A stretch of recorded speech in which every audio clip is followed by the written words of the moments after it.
Donald Trump has now made one of the most extraordinary claims of the Iran conflict. He says that after defeating Iran, he could soon declare the Strait of Hormuz a territory of the United States. The statement immediately raised a much bigger question.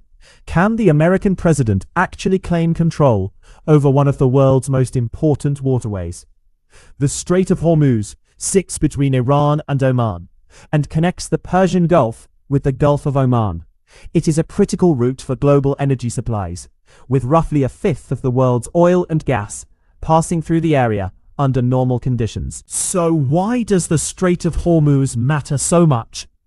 Because this narrow waterway is one of the biggest choke points in the global energy system. Tankers carrying oil and gas from the Persian Gulf normally use this route to reach international markets.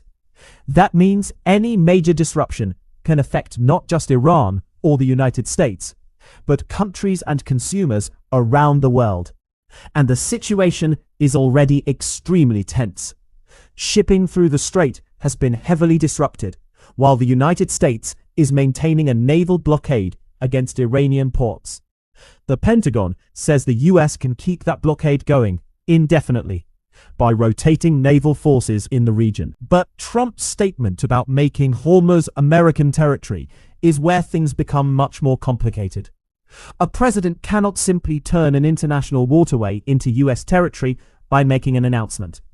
Under international maritime law, coastal states have sovereignty over their territorial waters, while ships also have rights of passage under certain conditions.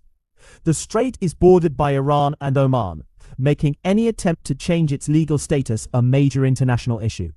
And there is another important point.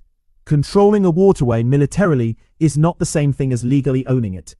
The United States may have significant military power in the region, but that does not automatically give Washington sovereignty over the strait. Iran has responded to Trump's statement with an equally strong message. Iranian Deputy Foreign Minister Kazem Garibabadi rejected the idea that the United States could simply take control of the strait. He said Hormuz has been Iranian, is Iranian, and will remain Iranian. Iran has also argued that the strait can only be opened under Iranian control, while the current confrontation continues. At the same time, Iran has been discussing the management of maritime traffic with Oman, the other country bordering the strait. So right now, this is not just a political argument. It is a direct confrontation over military power, shipping, energy, and control of a strategic waterway. And this is why Trump's statement could have consequences far beyond the Middle East.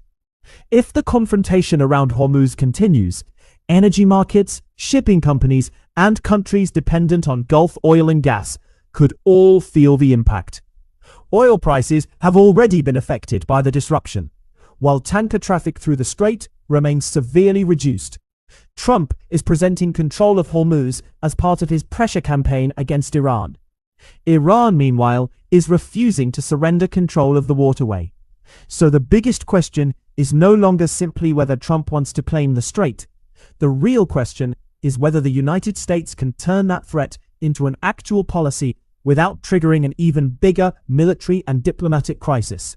For now, Trump has made the claim, Iran has rejected it, and the Strait of Hormuz remains one of the world's most dangerous geopolitical flashpoints.